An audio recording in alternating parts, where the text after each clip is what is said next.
Kennedy here for the 100-hour inspection or 1-year annual inspection. And this aircraft has been sold, the original owner was Steve, and it's been sold to the new owner, Grady. And I keep saying we because I have a guy that helps me, a friend named Jack. And so what we're going to do is we're going to go around the whole aircraft. And of course there's a few things that need to be repaired. There's going to be repairs on this, plus there's going to be just that inspection where we actually go through and inspect the entire aircraft.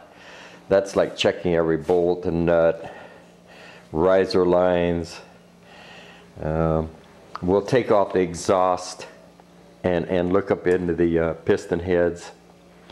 We'll change the gearbox oil here and redo that. I'm also going to do we'll do a cold compression check.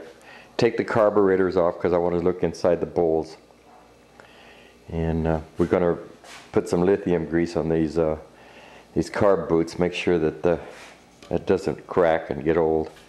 Kind of keeps them, it makes them last a little longer. So we'll replace the lines here and the filter. Replace all the fuel lines and put all new filters. And then I don't particularly like the end number, way they've got the end number kind of broken off on one side and then this side is. So I'll make up some new plates on the end numbers and probably set them down here right along in this area right here. Would be perfect for them. There's a lot of wide open area there.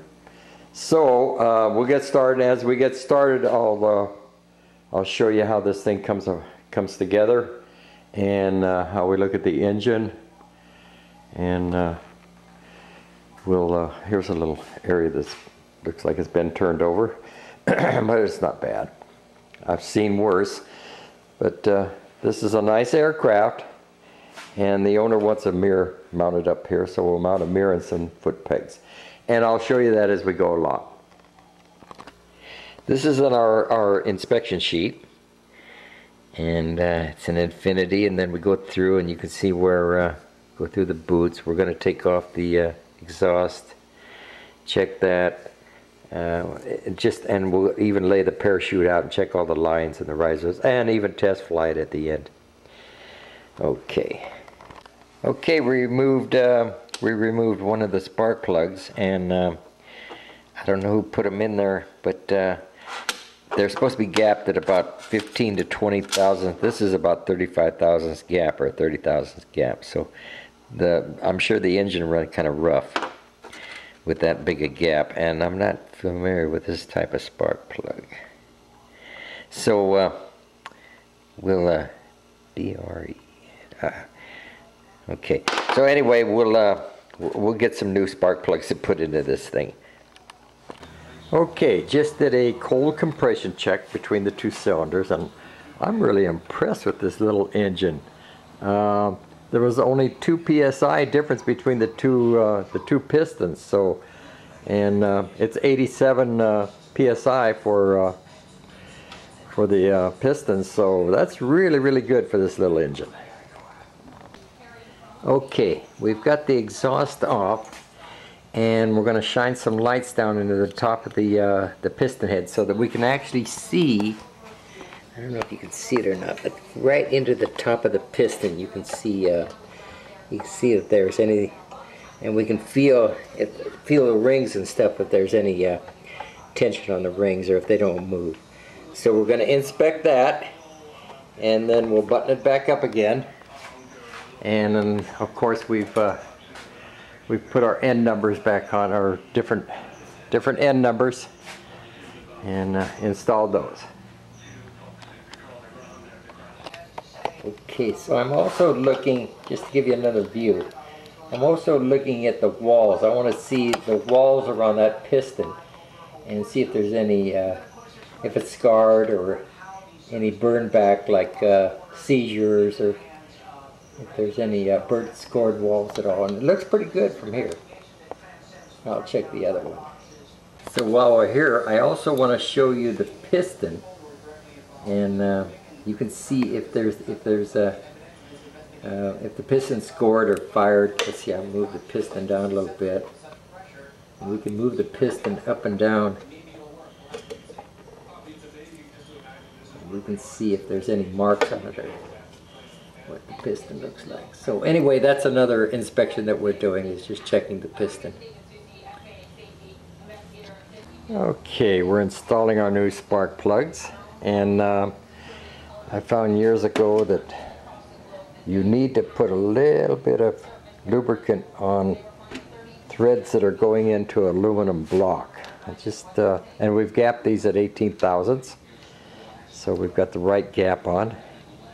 And we'll just install our spark plugs here with a lubricant. Now you can put anti-seize on here, you can put just regular oil like we did, and then torque them down to the Pacific torque. Okay. While taking the carburetors apart, I found that, let me see if you can see it in there, but that ring has to be on the underside of that plastic, not on the top where it's at. It actually goes on the bottom side of that plastic ring. So, I don't know how this plane must have really not idled right at all. Anyway, I'll take that apart and fix it. Okay, another thing that has to be replaced is these little plastic ties. It was all rage a few years ago to put these things in, but they get brittle. You can see they don't even hold, they just turn. So we need to replace those with a wraparound stainless steel. Also, this pulse line is what drives the pulse, the fuel pump, and that's not a very good, in fact that's not acceptable pulse line at all. So I'm going to replace that with a regular fuel line that won't collapse, because this actually sucks. This little line has a suction to it that drives that little fuel pump. So we're going to replace that, get rid of these guys because they'll cut into the plastic, and we'll put in 2 new filters and all new line. Okay, we removed the carburetors, and our next step is just to kind of open them up, check and make sure everything is hasn't got a lot of old dead fuel in it, and really take the bowl off. Remember again, this needle valve goes underneath this plastic, not on the top of it. It actually looks like it should go on the top, but that's not the way it was designed.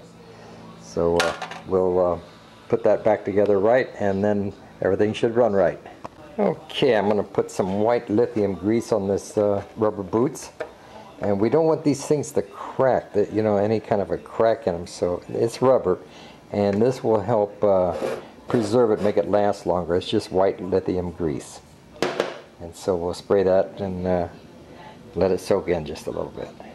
Alright, during the inspection of the bolts, we found some really sharp edges on these little bolts here. You can just see them, sharp edges, so we're going to file those down. It looks like quite a few. Even on the other side, it's really sharp little edges on those bolts, like somebody's cut them. So we'll file those down and make them round so nobody gets cut on them. Okay, so now we're going to inspect the spring rods, the axles, and see if there's any cracking, and you'll actually see it if there's any cracking. Let me get a little light on it. And if there's any cracks in it, it'll run lengthwise on this fiberglass rod, and you'll actually see it'll show right up if it's cracked. These look pretty good, so I don't feel any cracking, I don't see any cracking. That's a good to go. Okay, on this intercom, there's a nut missing off the input side, and then I'll change the battery. Okay, on the fuel cap, we found, looks like they punctured it and put another vent hole in. Probably this would create a little bit of gee, what do you think, Jack? This might create a little bit of slishing around over the top of it, huh? Yeah, I don't know why they did that. I don't know why either. But anyway, maybe I can put a little tube on the top or something. Anyway, we'll try to fix that up. You know what I'm thinking, Jack? Maybe a little WD-40 on it or something. Not WD. A JP well with a tube around it. Well, I wonder why they did it though. Oh boy, I don't know. Plus they went venting. Okay, we changed the pulse line from this guy, which is really kind of shot, to a fuel line, which is a heavy-duty fuel line that'll help that fuel pump to suck. Actually, this line actually sucks air, so it has a pulse. It does. It sucks. It sucks air. It has a pulse to it. It's a sucker. And that moves the fuel pump. Yeah. Okay. We've changed the gear oil, and we're now going to safety wire everything together. Safety wire it up there, and then the two points right to here and right here. Okay. Grady needs this seat to slide back and forwards, and you pull the handle out. But the reason that won't work is, let me get it out here and show you. The cable is broken. So in order to get to the cable, we have to unbolt this whole area, this whole section, lift the seat out, and then put in a new cable. Oh boy, okay. Okay, we removed the seat and installed a cable. So that when you pull on the handle here, it'll actually undo that latch and then this latch. I've got to cut this cable off, and that should fix it. Then we'll install the seat back on. Okay, we've installed the mirror for the parachute, and Jack made a nice little bracket for it. There we are. Okay, I reinstalled the air filter and cleaned it with cleaning fluid. It looks like previously this thing has been crushed, as you can see, and I think that's because the way Infinity has got this crossbar in here, you really can't get this filter on. So previously this thing has been crushed because of it just doesn't get past this dang bar. Anyway, just want to let you know. Okay, I've got the aircraft jacked up with my hoist, and I'm going to change that fuel line on the bottom. Infinity, when they made this, did not put a shut-off valve on the gas tank, so that's going to be tough. Anyway, we'll have to plug it up and then put in a new fuel line. Okay, so our next step is to not upgrade, but we're going to install the new owner Grady. And I've kind of marked the wires right here. These are the kill switch. I'm going to put a kill switch out here for the instructor, so the instructor can actually fly it from the back seat. So I'll tie into these two wires and put a switch out over in here somewhere, wherever the instructor wants it. And then that'll set that back end up. Then we also need to put in some, coming from the manufacturer of Infinity, they're going to give us some turn line bars so that we can actually turn the aircraft from the back. My next thing is I'm going to lay that parachute out and really take a good look at it. Okay, I found that the engine runs really hot, about 160 degrees, just sitting there idling. And a lot of that is because there's straight antifreeze into the radiator. So I want to drain half the radiator out of that antifreeze and then install or put back in about half distilled water, and that will bring down the heat. For some reason, antifreeze really creates a lot of heat in these little engines. Okay, I've tied into the kill switches and brought it out here to where we can put another kill switch up here for the instructor. I'm not quite sure where he wants it. He may want it down in here somewhere. But we'll put a little kill switch there for the instructor. I see it, but I don't believe. Okay, we pulled the parachute out, and we're just going to kind of inspect it, and I'll show you. Once I lay it out, I'll kind of show you the lines and stuff. Make sure they're okay. Okay, we're kind of inspecting the lines. We're looking for any frays, making sure everything lines up here, and that the top lines are separated from the bottom lines. Looking for any frayed lines.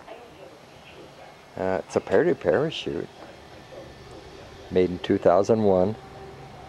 by Abco. And I don't see any frayed lines at all. It looks really in good shape. Crispy. Has the stiffeners. Very crispy. Nice crispy parachute. Let me put it back. Okay. Okay, we've installed the kill switch that Steve needs to teach Grady. All I need to do is actually hook the wires up. And once I hook the wires up, we'll run the engine and make sure it works. So, okay, just before I close here and get done with this inspection, we found that these cables are crossed. You can physically see how they're crossed coming up here, and that had to be done purposely. I mean, whoever put this back together just did it. I mean, there's no way these cables can cross by themselves. You can see the other side is perfectly okay. So whoever put this back together, and why is a big thing. I wonder why they would do such a thing. Doesn't make much sense. Anyway, we'll put these cables back where they belong, separate. And then we should be good to go.